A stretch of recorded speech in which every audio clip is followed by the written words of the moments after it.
Hello everyone, and have you done my second story of our subject? So now this is the third stories of our subjects.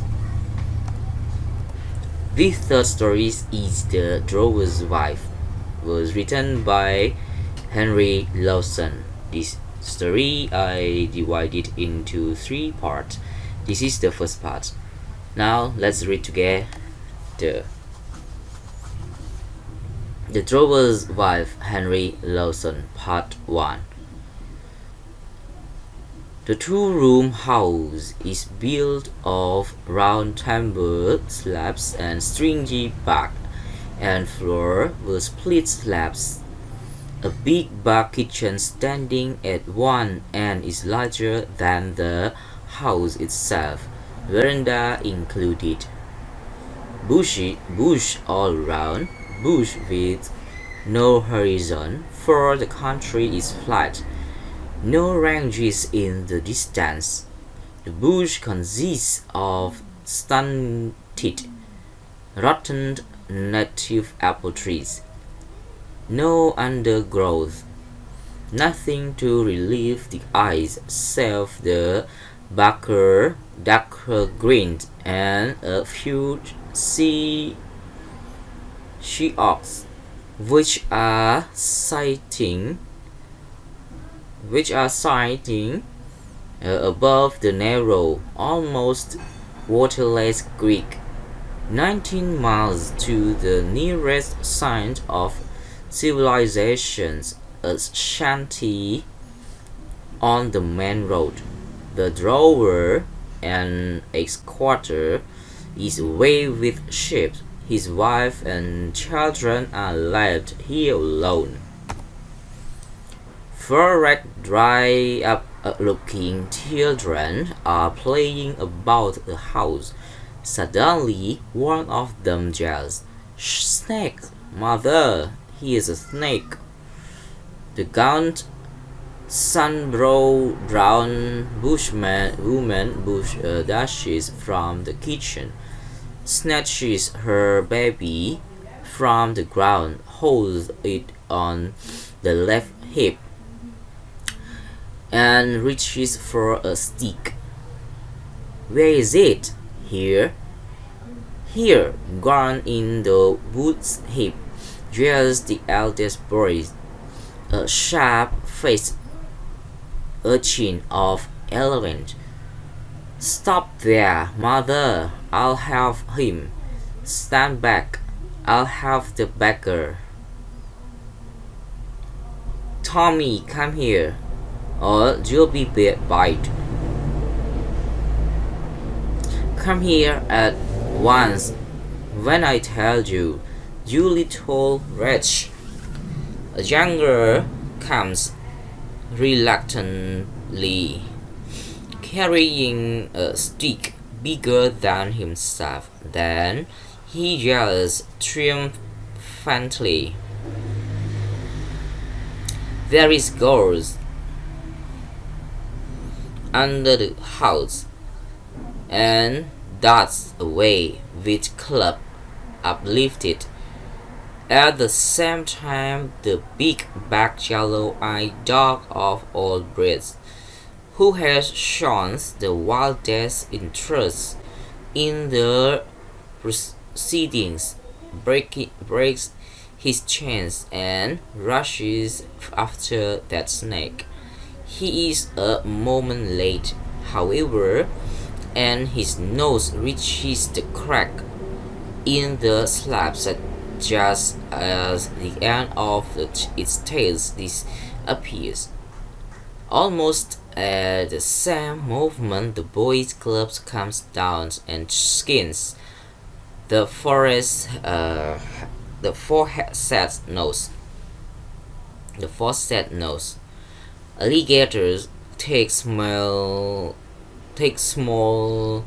notice of this. They proceed to undermine the building, but he is subdued after a struggle and chained up. They cannot afford to lose him. The drover's wife makes the children stand together near the doghouse while she watches for the snake. She gets two small dishes of milk and sets them down near the wall to tempt it to come out.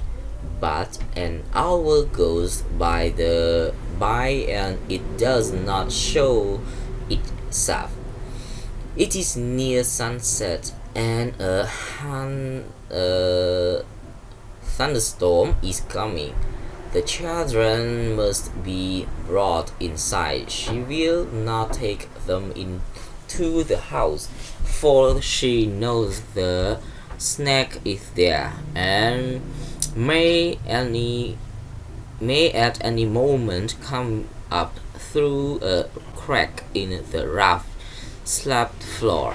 So she carries several armfuls of firewood into the kitchen and then takes the children there. The kitchen has no floor, or rather an eastern one called a ground floor. In this part of the bush there is a large, roughly made table in the center of the palace.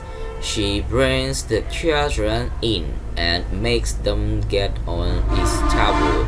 They are two boys and two girls, mere babies.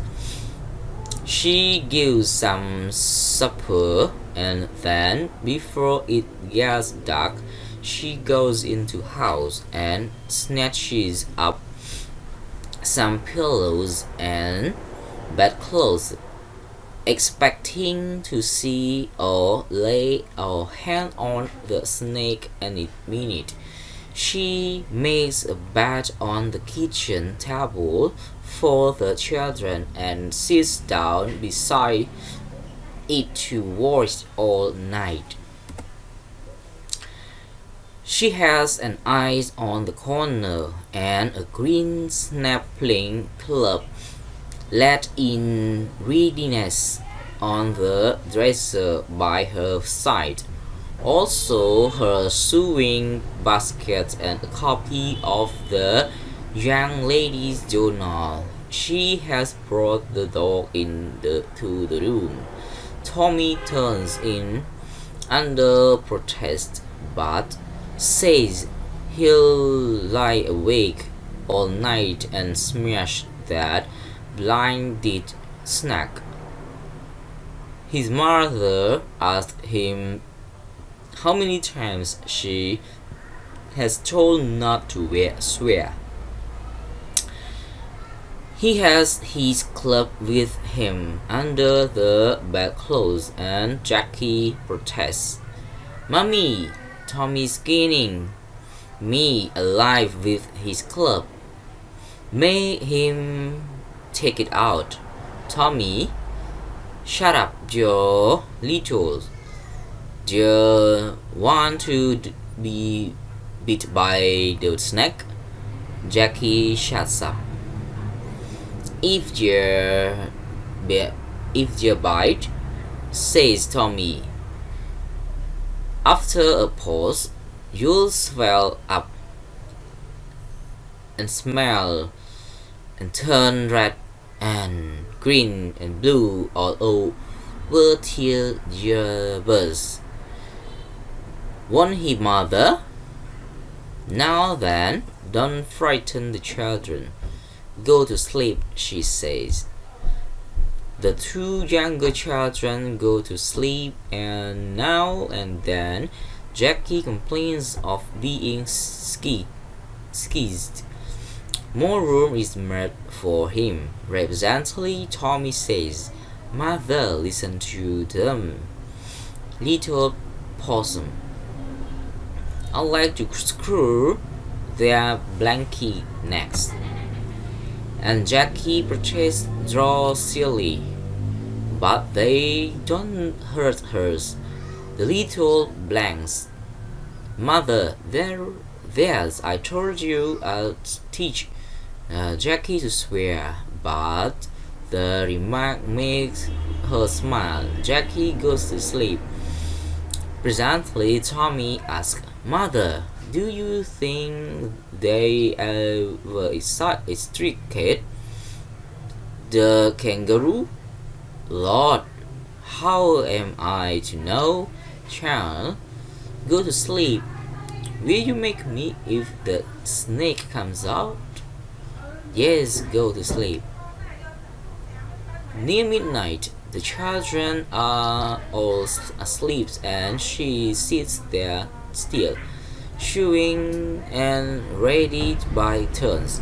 From time to time, she glances round the floor and wall plate, and whenever she hears a noise, she reaches for the stick. The thunderstorm comes on, and the wind, rushing through the cracks in the slab world, threatens to blow out her candle. She places it on a sheltered part of the dressers and fixes up a newspaper to protect it. At every flash of lightning, the cracks between the slabs gleam like polished silver. The thunder rolls, and the rain comes down in torrents. Alligator lies at full length on the floor, with his eyes turned towards the partition. She knows by this that the snake is there. There are large cracks in that wall opening under the floor of the dwelling house. She is not a crowd, but recent events have shaken her nerves. A little son of her brother-in-law was lately bitten by a snake and died. Besides, she has not heard from her husband for 6 months and is anxious about him. He was a drawer and started squatting here when they were married. The draft of 18 ruined him. He had no sacrifice the renance of his flock and go drawing again. He intends to move his family into the nearest town when he comes back, and in the meantime, his brother, who keeps shanty on the main road, comes over about once a month with provisions. The wife has still a couple of cows, one horse, and a few sheep. The brother-in-law kills one of the latter, occasionally gives her what she needs of it, and takes the rest in turn for other provisions. Okay, this is the end of part 1 of our third stories, The Drover's Wife by Henry Lawson. Okay, I hope you will read after me and get more difficult words for me to answer for you, and add more questions to me choose. Okay, I hope you will have more questions for me. Thank you for your listening to me. Thanks.